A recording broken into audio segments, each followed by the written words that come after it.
Alhamdulillahilladzi bi ni'matihi ya'tazul dzarab nikmatihi ya'tazul mu'minun wa bi inayatihi wa taufiqihi ya'tadil dhalun. Asyhadu an la ilaha illallah wahdahu la syarika lah wa anna Muhammadan abduhu wa rasuluhu alladzi la nabiyya ba'dahu amma ba'd. Iwatu iman rahimakumullah, urang dugi di panghujung ayat di Al-Baqarah ayat 22, rangkaian nu kacida endahna tingawitan ayat 21 parentah pikeun ibadah ka Allah Subhanahu wa taala sebagai Rabb. Dipungkas ku kalimat fala taj'alu lillahi andadan, maka Oma anjeun ulah ngajadikeun ke Allah Subhanahu wa taala babandingan bari anjeun uninga kana eta perkara. Iwatu iman rahimakumullah, artina dina ayat ieu ku Allah Subhanahu wa taala sabadana diterangkeun ngeunaan rububiyah Allah Subhanahu wa taala, ti mimiti nyiptakeun jalmi, terus oge anjeunna anu ngajadikeun bumi jadi hamparan, ngajadikeun langit jadi hateup, nurunkeun cai tina langit, oge nubuhkeun tatangkalan nu jadi rejeki pikeun jalma. Maka ku Allah Subhanahu wa taala layak yen jalma teh dititah pikeun ibadah. Tapi ibadah hungkul ka Allah Subhanahu wa taala ternyata teu cukup. Ibadah oge kudu di barengan kudu mersihan tina kokotor syirik nu disebat dina ayat ieu sebagai babandingan. Nah, iwatu iman rahimakumullah, maka bertauhid itu ibarat melak tatangkalan.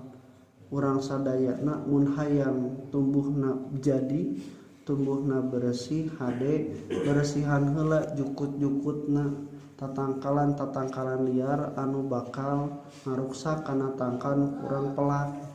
Geus beres kakara urang melak, tah kitu oge tauhid.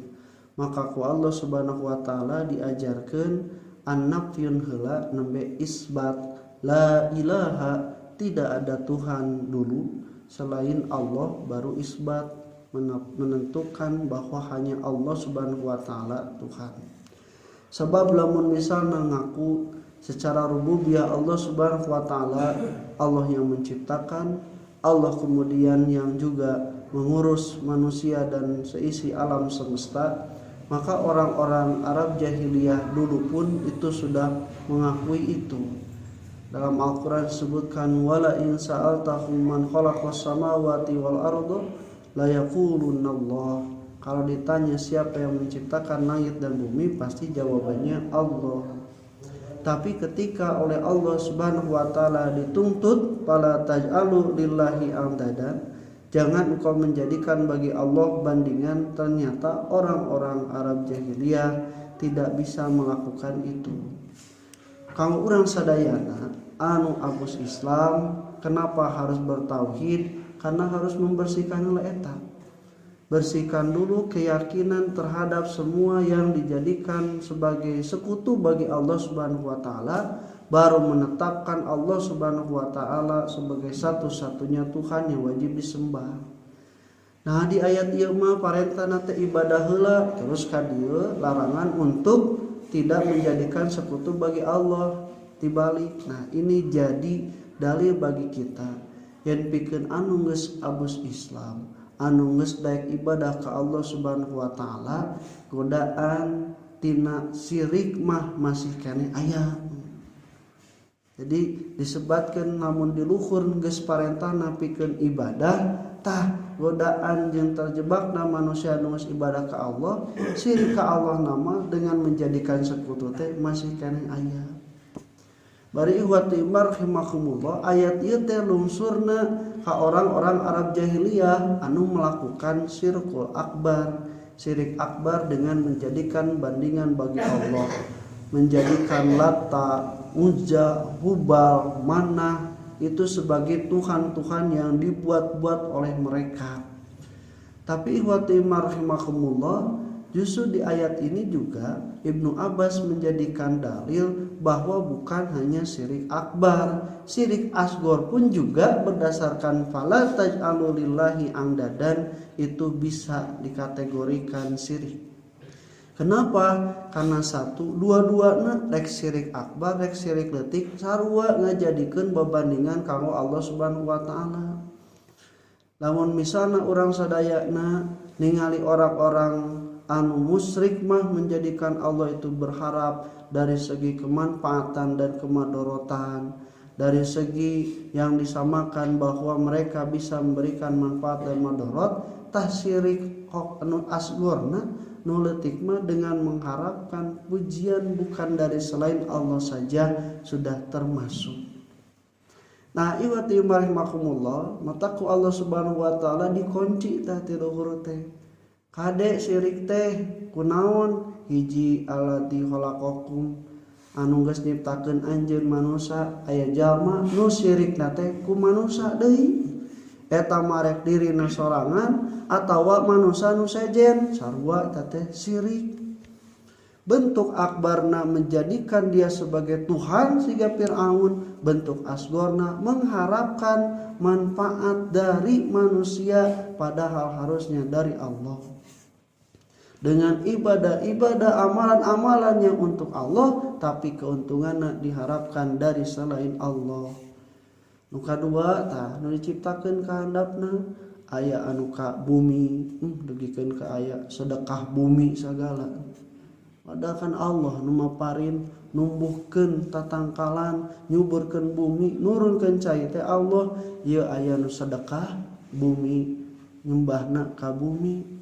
Nepikeun ka dina sabagian kapercayaan mah aya dewa bumi, dewa taneuh, dewa naon deui? Dewa keusik, dewa batu jeung sajabana.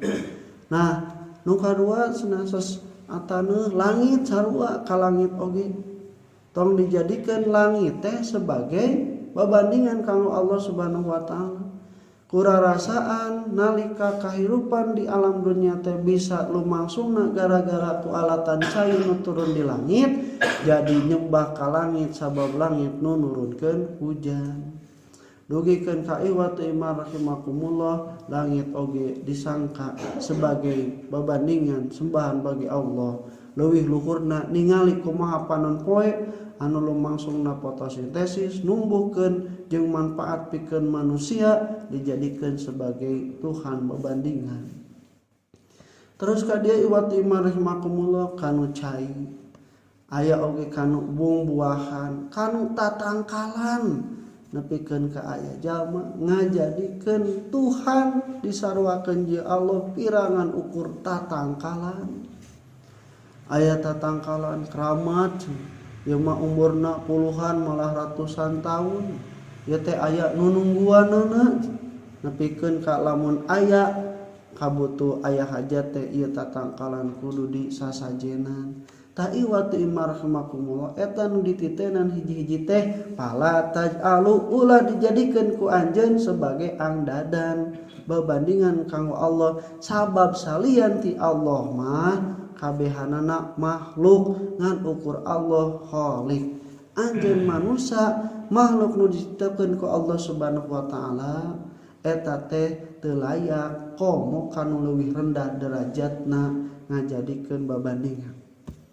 Tapi dalam mun diemot-emot ihwat imar rahimakumullah, sabenerna panon poe mah dan can pernah nitah kudu disembah. Langit bumi nepikeun ka batu tatangkalan ge da teu aya nu nitah yen sangkan jalma nyembah ka maranehanana. Eta mah pagawean manusia we sorangan. Maka kalau ditinggal hakikatna mah lain nyembah batu, lain nyembah gunung, lain nyembah matahari-na, tapi nyembah hawa nafsuna. Ajaran-ajaran keyakinan-keyakinan nu dijadikeun keur nyembah eta teh pada hakikat nama keur ngajadikeun wasilah topeng penyembahan kana hawa nafsu jeung kahayangna.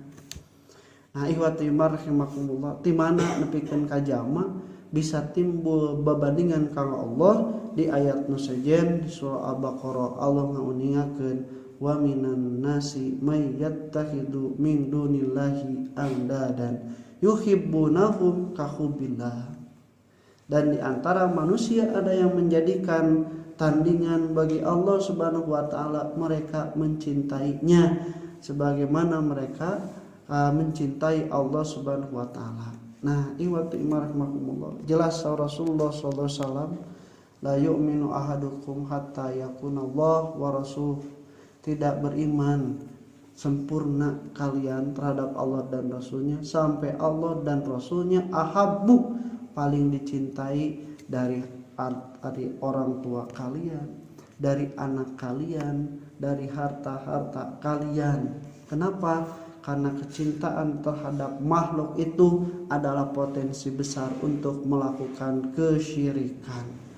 Sakabung mah ikhwati marhamakumullah, sok teu kaharti jalma teh nalika tos kabelit, tos dikelep ku rasa cinta. Ya. Nu hobi mancing, nya hujan, nya panas, nya lila, ninggalkeun itu ninggalkeun ieu, hayang meunang lauk. Ditungguan padahal lamun meuli 1 kilo beres. Cek teu kaharti, sababna cinta resep. Kitu deui geuningan lamun kana jadi istri nepikeun ka babasan tai kotok rasa. Angger rasa tai kotok teh gambaran nepikeun ka sananya ku cinta mah nepi ka kitu. Nah, maka kecintaan yang tidak proporsional, yang tidak dinaungi oleh Allah dan Rasulullah, cinta itu hiji waktu mangan ukur ngajadikeun babandingan ke Allah Subhanahu wa taala, sanajan ku anak, sanajan ku istri, sanajan ku hobi, sanajan ku pikares. Maka iwatu marhamakumullah, tugas jama-jama beriman mah rek resep naon wae, rek resep ka saha wae angger kudu di handapan Allah Subhanahu wa taala. Buktosna nalika nu dipikaresep ngapengparkeun kana dzikir ka Allah Subhanahu wa taala, urang sadayana bisa balik deui. La tulhikum amwalukum wala auladukum an dzikrillah. Nah, ikhwati rahimakumullah, fala taj'alu lillahi amdadan, ini adalah sederhana sampai sikul asghar. Bahkan Ibnu Abbas menerangkan suatu riwayat itu, di antara syirik asghar itu bukan hanya menyembah berhala selain Allah Subhanahu wa taala, tapi juga mengatakan masya Allah wa masyi'ta, masya Allah wa masya'a Muhammad, eta teh geus sarua sebagai bentuk musyrik. Demi Allah, sekehendak Allah dan sekehendak engkau, sekehendak Allah dan sekehendak Nabi Muhammad, itu juga bentuk kesyirikan. Atau dengan kalimat mun eueuh si anu cenanya pasti anu ta eta ge sarua geus bentuk kesyirikan.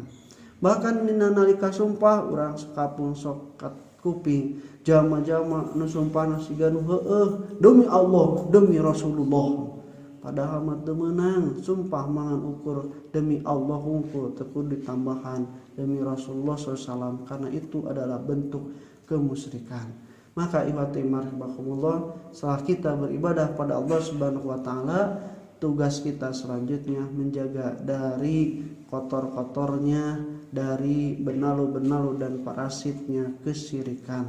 Insya Allah kalau sudah dijaga, buah tanaman yang kita tumbuh melalui ibadah itu akan nikmat karasana, lain jadi rungkad, lain jadi nepikeun ka teu tumbuh sebagaimana mestinya. Itu yang digambarkan oleh Allah, masalu kalimatin thayyibatin, perumpamaan kalimat thayyibah itu adalah seperti perumpamaan kasyajaratin thayyibah, adalah seperti tanaman juga yang baik. Insyaallah urang lanjutkeun di ayat salajengna.